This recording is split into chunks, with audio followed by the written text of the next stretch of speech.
What up, everybody? I got my theme show music playing. Welcome, welcome. Come on in, come on in. Welcome to the most bootleg, most bootleg show on the internet anywhere, on Instagram, period. The most bootleg ever. Y'all can see I got my theme music. Woo!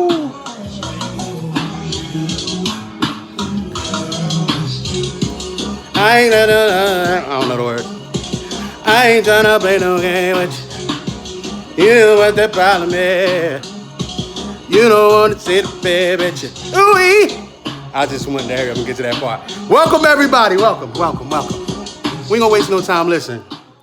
Welcome to this edition of. Wait, hold on. Let me stop my band. Let me stop my band real quick, which is my other phone. Thank you, guys. Thank you. Thank you. Thank you. Welcome, everybody. Welcome to the Ask Shizzy Show.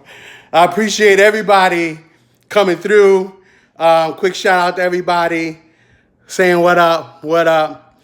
As you can see, I just have to tell you the whole story. You know, nothing is going to stop my commitment to you guys and what I do. You know, I extended the offer to my extremely bootleg co-host. And, you know, she's a diva. I don't know what her problem is, but it's not going to stop me. We're going to call it April! I've started already. It make no sense. You know, I'm so sorry. Y'all had to hear this. Right, where's your sidekick? My sidekick. On the video, I don't understand. First of all, oh. What? You knew since yesterday I was doing this. I put up a post. I don't want to hear none of that. You didn't reply to my rider, Yo, co-host or your show. she got it. Y'all need y'all to look at this. Here is my glam for today. You come down here looking like a 2010 Aunt Jemima. Why I gotta be 2010? Because it ain't quite make it. It didn't quite make it. That's all right. You can go around. First of all, what is your problem? What did you have on? I am comfortable.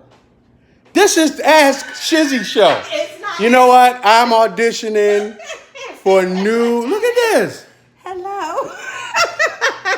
I'm auditioning for new co-host. Please send your resume to AskShizzy@gmail.com. I got some serious issues to tackle we here. can talk. My appearance has nothing to do with your serious issues that we're going to tackle. I am still. But I'm attacking I'm serious sorry. issues. So what am I? Just sitting over here? You are a play off of mine. Oh, okay. Good. You ain't nothing but eye candy. I hope I disappoint right now you are Fig Newton. Take that back so I can make sure my bow look cute. I put some lip gloss on for you.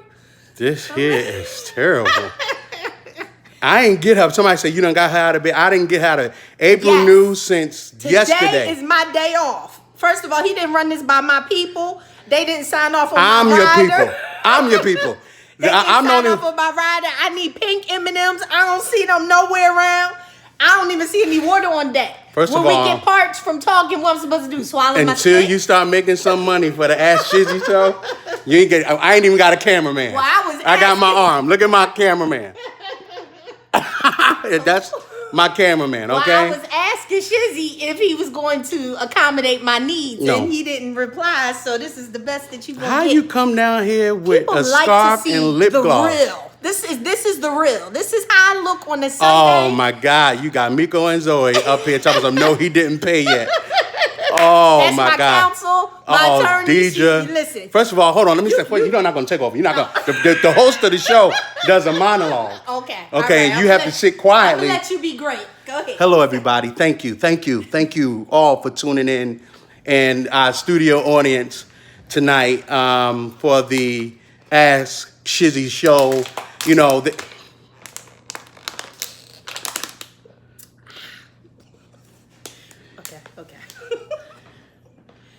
I'm ready. You getting ready to get put out of here. I'm telling you that right now. We out of my own house. That's right. You gonna go upstairs, not go downstairs to my apartment. I'm sorry, y'all. I thank y'all for tuning in. You know, some serious issues. I get asked a lot of questions on Instagram, and I'm just trying to take my time and really answer the questions.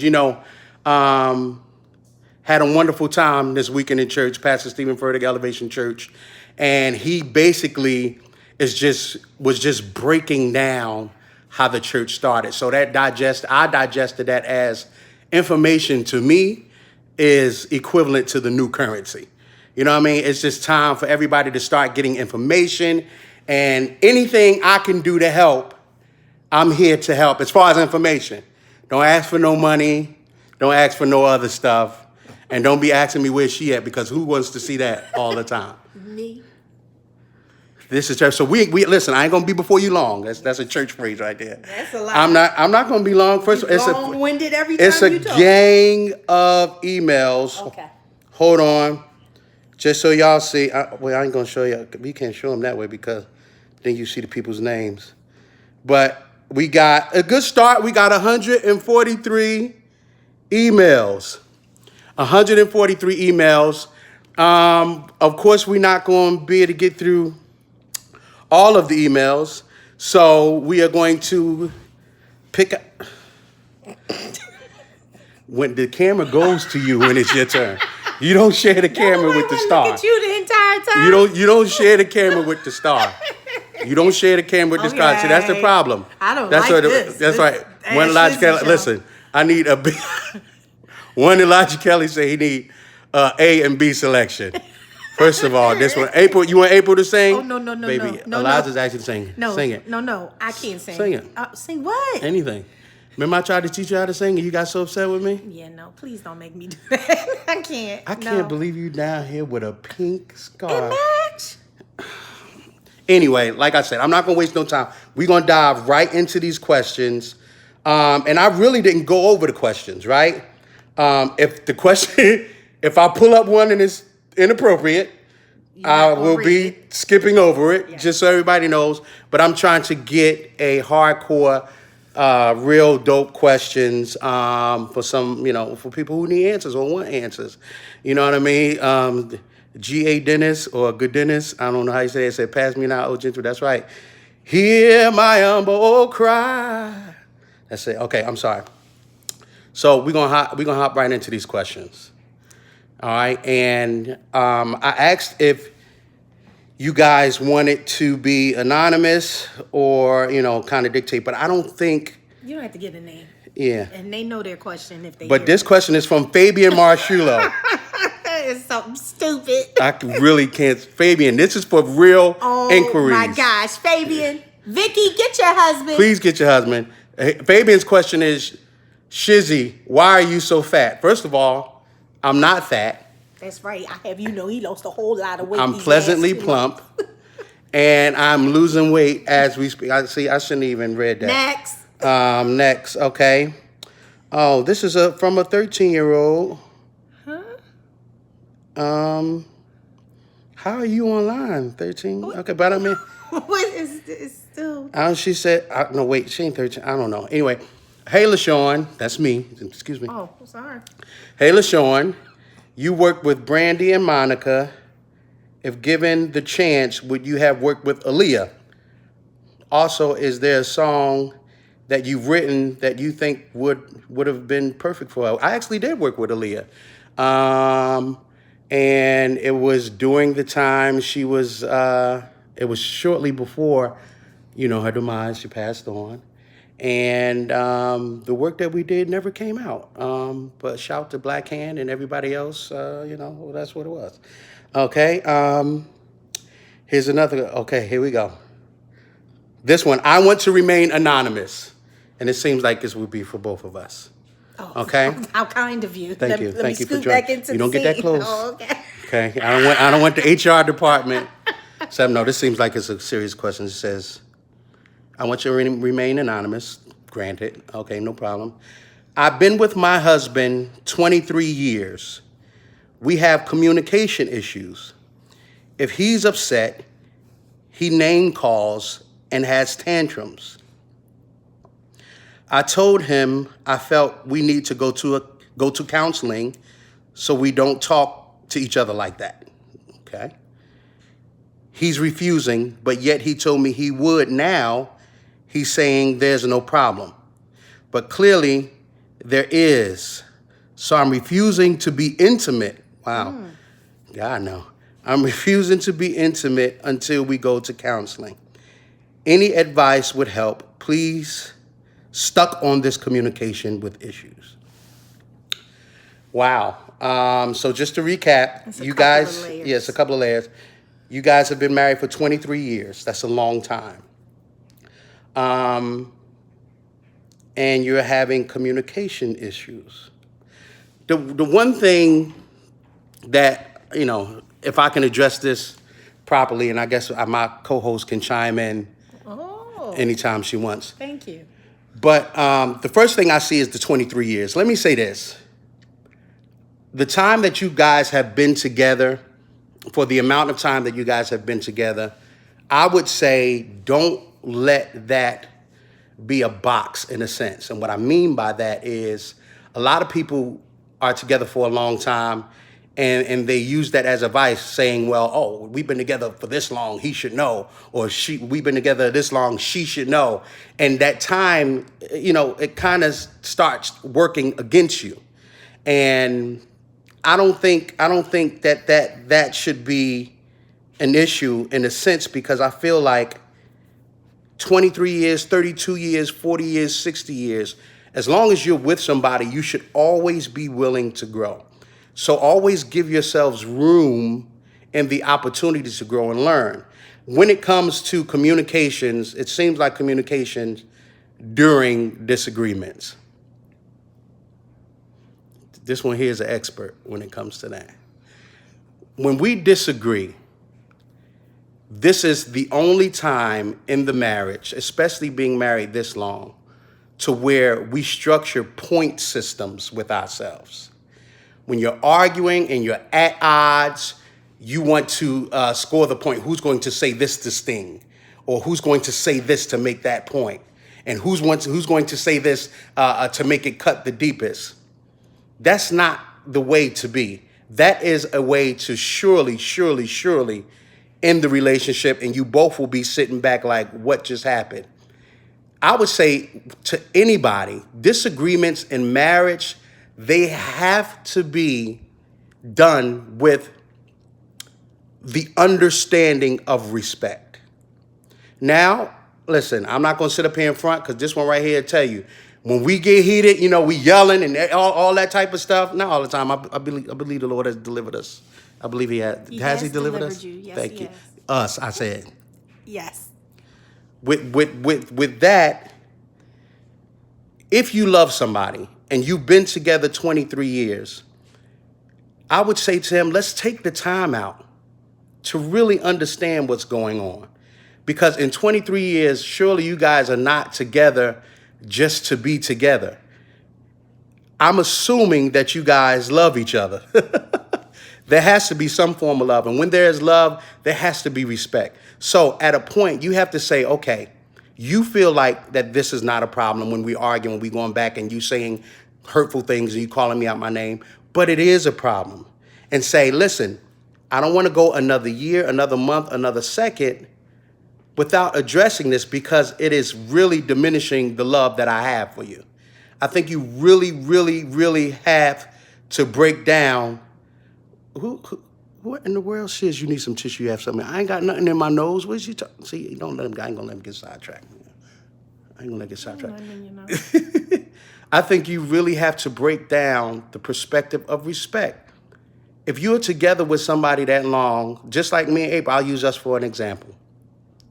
It had gotten to the point where we had our opinions, we had everything that we felt and that we stood on, but we had to just kind of stop in the middle of it and say, hey, you're saying this, I'm saying that. Let's figure out, let's navigate to at least a common ground so I can try to understand. Now, listen, if you're not trying to understand, or if he's not trying to understand and he's just standing on what he believes in and he's just beating his chest and rah, you have to really be, what's the girl name that calms the hawk down? You have to be the girl that calms the hawk down if you love him.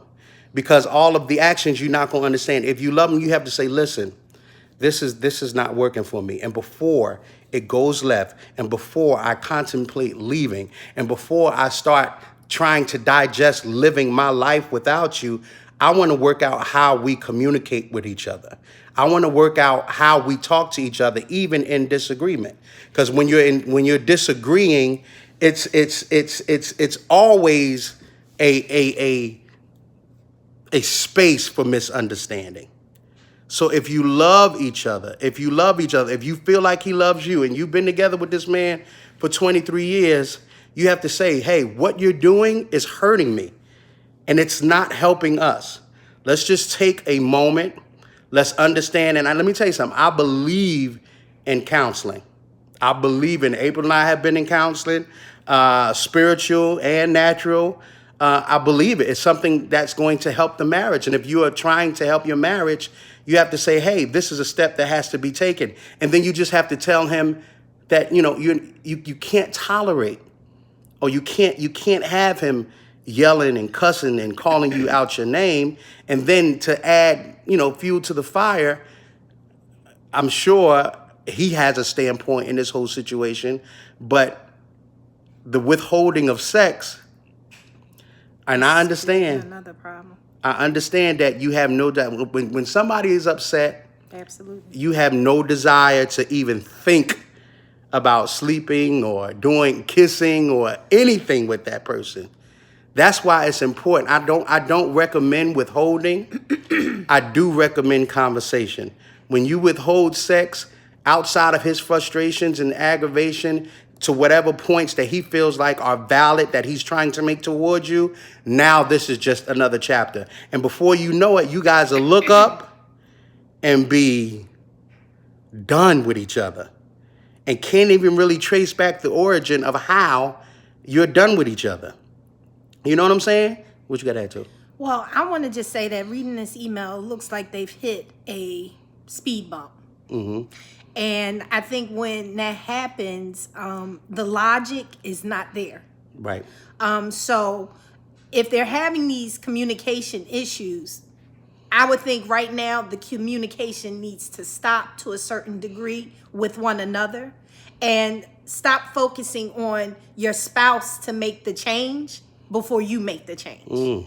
Maybe you need to see a counselor and just start dealing with the issues that have been created from the name calling, or the issues that have allowed you to not want to be intimate with your husband, and work on you. I'm a firm believer that when you work on yourself, that sets the tone for your spouse. Is either they're going to get in line with you, or you'll hit another speed bump, and then you'll have to deal with that. But I think that in this situation, you can't, it sounds like both of you are waiting for each other to make the move. Mm-hmm. And that's not really the natural thing, because there wouldn't be conflict if it was that easy for one of us to make the move first. So being that this is a speed bump in the road, I would suggest that she goes and she seeks counseling for herself. Not saying she has the problem, but just start with healing yourself from the inside out. Because I promise you, once you deal with that hurt and that hardening inside, it will allow you to operate in a place where the supernatural strength will take over and give you the power to do what your human side just won't do. Your human side is upset. Your human side is hurt. Your human side is like, you're not getting no loving from me whatsoever till I see you do X, Y, and Z. It's that supernatural strength that allows you to love your husband when he's not looking right, when he's not acting right, when he's not speaking right, and allows you to stay in a place that can allow the marriage to get through the issue, as opposed to just hitting a brick wall. That's what I have to do. Somebody saying it sounds like there's more to the story. And I'm sure there absolutely is more to the story, but the moral to the story is solution. Mm-hmm. Uncle O, what up, Uncle O? Uncle O said nobody wants to give in first. Mm-hmm. And that's always the thing. But forgiveness when you can come to not just, and forgiveness to me is a super broad stroke in a word that has to blanket your marriage. If you're together, like, nobody has time to play. Like, the days of playing relationships and all of that type of stuff is over. So if you are creating or involved in a life with someone, why and how could it ever be cool to just remain at odds? Why and how is it cool to just day to day go in and out, not speaking, beefing, all of that type of stuff when y'all together? It's time for everybody to just mature if you can a little bit. And that's not an insult. Just take your relationship literal. Just take it as something is wrong and something needs to be fixed. Now, on the spiritual side of it, Uncle, you said nobody wants to give in first. The spiritual side of it, if you're married, biblically, the man of the house has a charge to kind of take control of the situation, to welcome in forgiveness, to welcome in comfort. We are the heads of household. We can't be the heads of household in one aspect and not in another. We can't be the heads of household paying bills and all of this stuff, one sex. You have to be the head of household even in disagreement. And your charge is to love your wife as Christ loved the church, even if she's doing something wrong. If she's doing something wrong or something you don't particularly like or doesn't work for the relationship, it is your job not to beat her with it, but just to bring it to a head to where you guys can sit there and discuss everything and say, hey, this necessarily doesn't work for me. This necessarily doesn't work for us. I would like to see these types of situations handle X, Y, Z in that type of way. But there has to be accountability. And if this is a spiritual home, which I'm going to assume it is, if it is a spiritual home, it is your husband's task to really take the mantle and hold it. Now, even sometimes heads of house, pastors, and everybody in between get weak, get stuck, get caught up on something. So you immediately kick in as the assistant pastor or as the assistant head. And like April said, go and somebody just called my phone. Don't call, you know I'm lying. Go and diagnose the situation. Try and pull everything out of you so that you can bring back to the platform peace and forgiveness. If the argument and the name calling is the problem, withholding sex is adding another problem. So next week there will be a third and a fourth and a fifth and a sixth problem until everything is broken. Stop right here. Stop right now. If your husband doesn't want to go to counseling, you say, okay, sweetheart, this is what I'm going to do for us. I'm going to go to counseling. I'm going to talk about all of the hurt and I'm going to deal with it better so I can articulate myself to you in a not so offensive way so we can get back on the page of being productive. Right. Let me explain something to you. Marriage is such a work of God that there could be a brilliant, multi-billion dollar ideas in your home, and the devil is coming just to divide the source. If he can divide husband and wife, he can divide the church because that's what it's built on. You know what I mean? So we just got to be strategic in how we approach each other, how we talk to each other. If your husband is wilding out or he's at a place where he can't be reached, you have to display the behavior that is going to reel him in and usher him in. And so he's going to have to say, well, I'm the only one acting a fool at this point because she's making me look like a child. And at that point, you come together and you discuss things. You discuss things. Like I said, April and I, a few weeks ago, we retired negativity. I'm not arguing with her no more.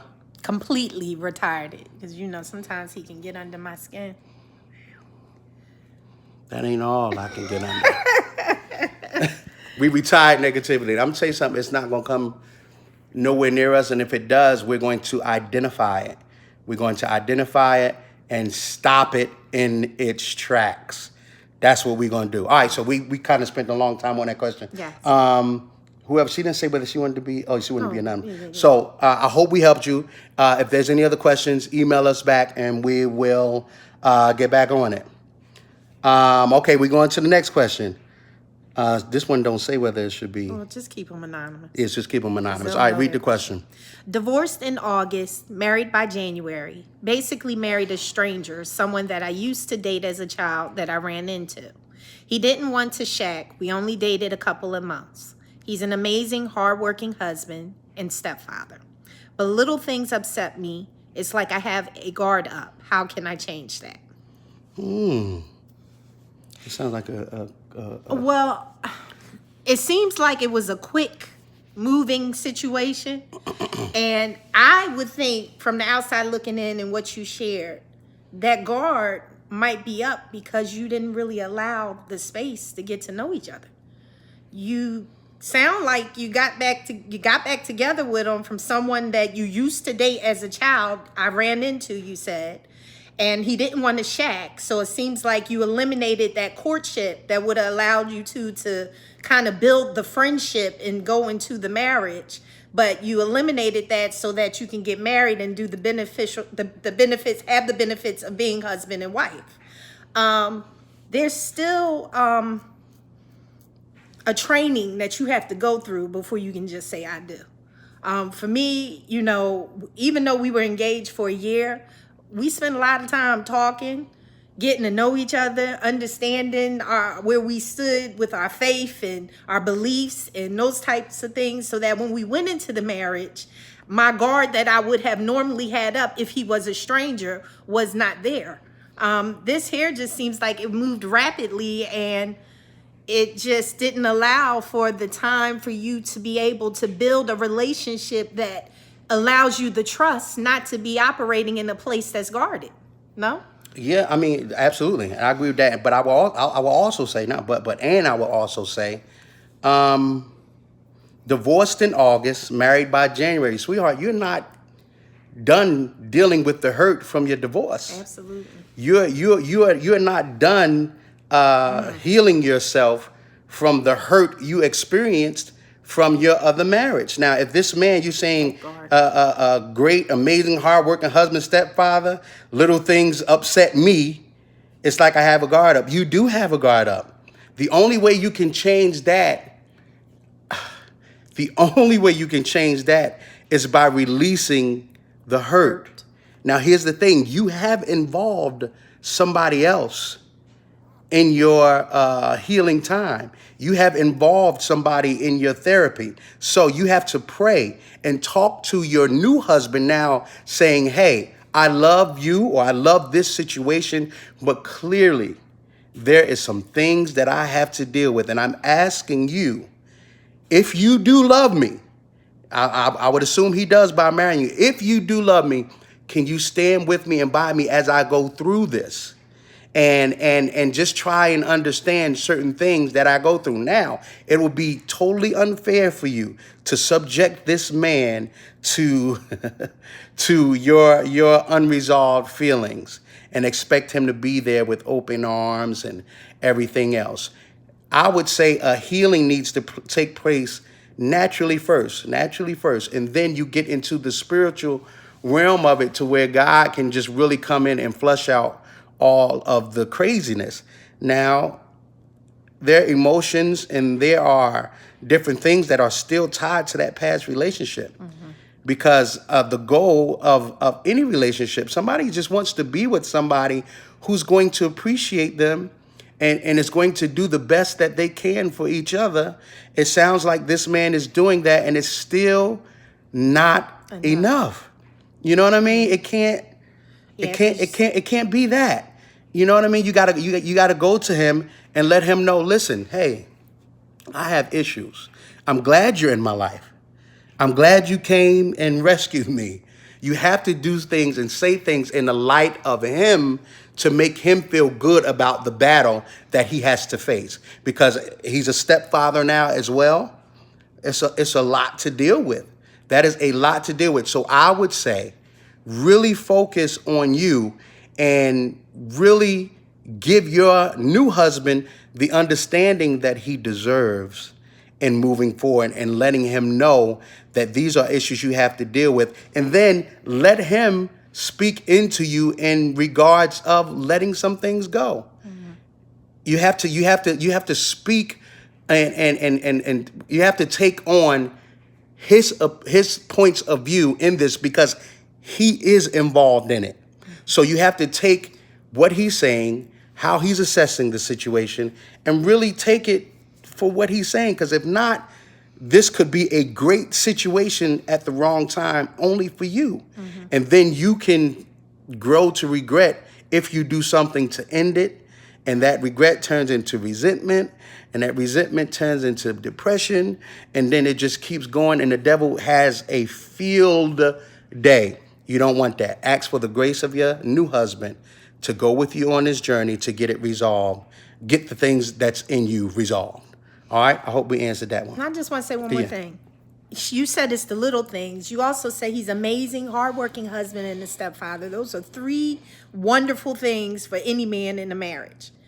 If it's that little of a little thing, maybe it doesn't need the attention that you're giving it to make it a big thing. So I would just be careful with those little things that, you know, the enemy likes to use sometimes to make it seem like it's really a problem, and it's not. I just want that. Period. All right. Dang, this was taking long. Like I said, we ain't going to get through all the questions. Let's get through. You told people you was going to be 20 minutes on your show. Who said? Oh, that's Brandon. You know Brandon. Okay.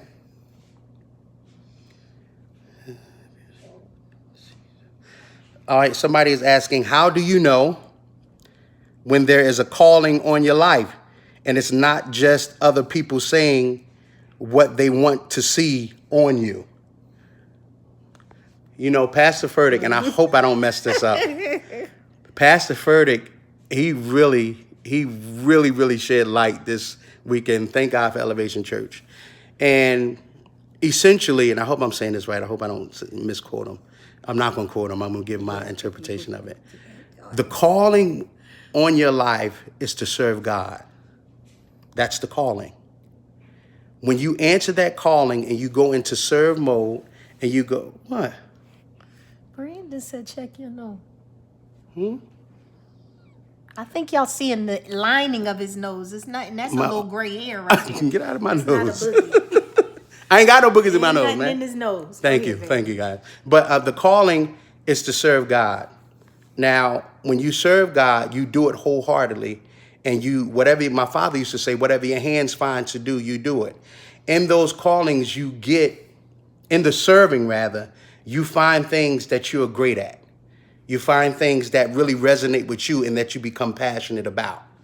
In that, I think that's how you answer the calling on your life. If God is leading you into a certain direction and you know it, just make sure the origin of that calling is to serve.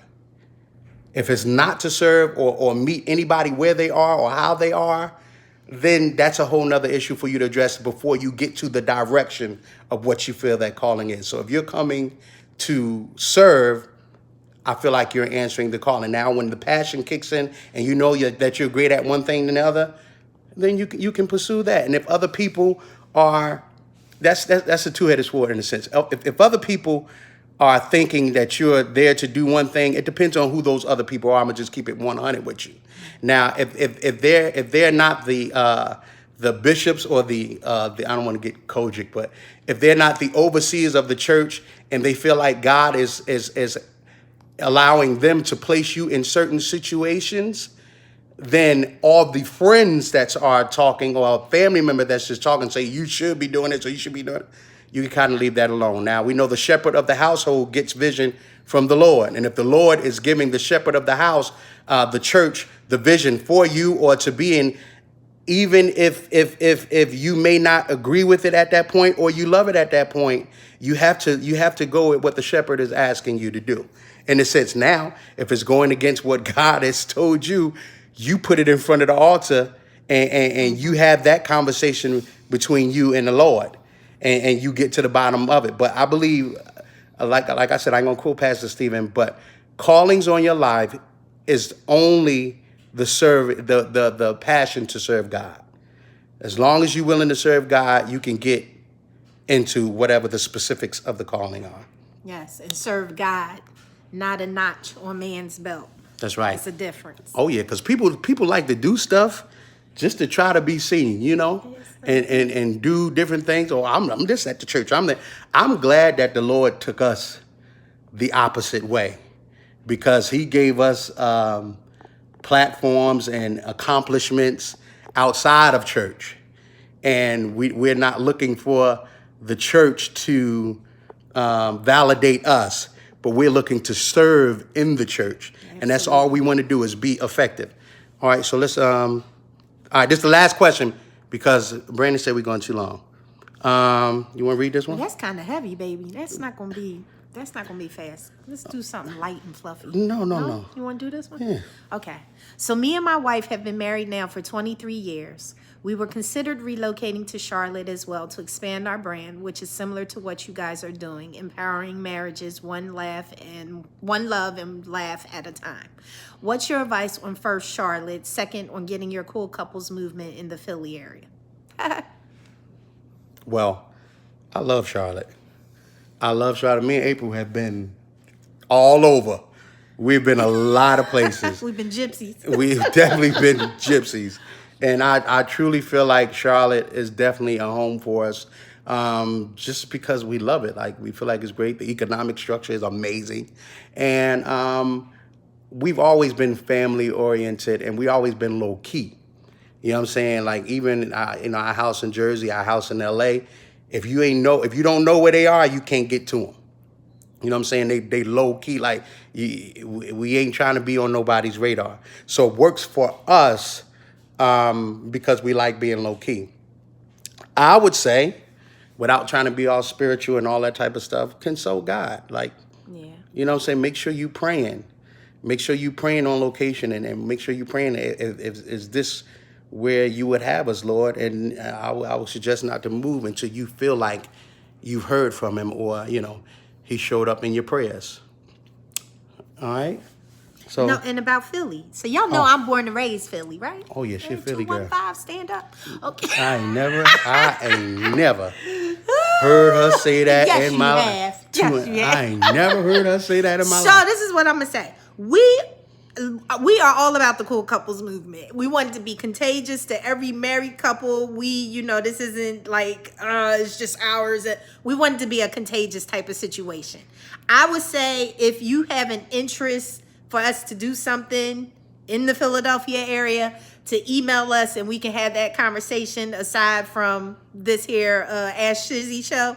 But we are all about... Whose show is it? That's right. We are all about spreading the love, working with people. Working together. That is a thing that you have to do, that we should love to do, because nobody stops anybody else. You can't grow when you're stopping other people from growing. You can't. So we are all about the unity, real talk. If that's something that you're really interested in doing until you come this way, hit us up, separate email, and we can talk further. All right, we get ready to wrap up. I just opened up. This is like... All right, this is the last one. Or should we go, baby? It's too long. We've been going too long. Y'all want us to do one more? All right, let's see in the comments. If y'all want us to do one more, we'll do one more. If not, we're going to wait till next time. Let's see. One more, or say one more or good night. Somebody gave a thumbs up. Somebody say yes. We don't know what y'all saying yes or thumbs up to. Oh, one more. That's Lakin. What up, Lakin? A diva underscore 111. We getting more one more. All right, we get one more. All right, so this is the last one, y'all, because I don't want to hold y'all. You want me to read it? Yeah, read it. Hi, bitches. Read. Do you see what an assistant does to my co-host? Read. Stop. You don't do that. Hi, bitches. I have been single for 5 years. God. Just the other day, someone enters my inbox, well over 40, and tells me he is ready to marry again. He doesn't have a problem with change, etc. Text me 2 days straight. Good morning, beautiful, and enjoyed our conversation 1 minute. Good morning the next day. We video chatted. He told me he would come visit on his way back from our, I guess that's supposed to say out of town. Okay, yeah. No show. I text and said, I hope you enjoyed friends and family. Be careful on your way back home and drive safely. No response from the text and no response the next day.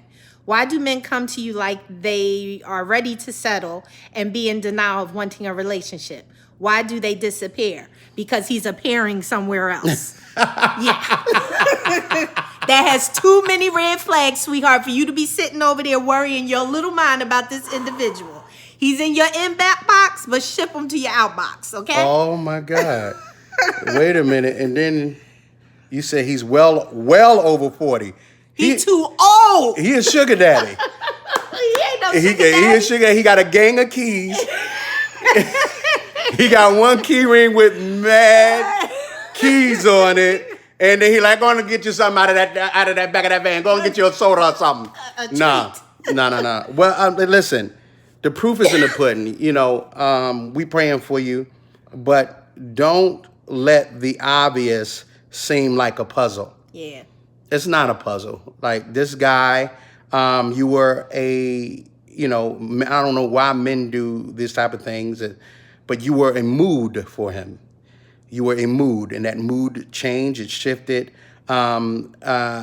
Somebody well over 40 and still playing games has to be the most immature guy you have ever seen in your life. So what I would say is... Count it as a blessing.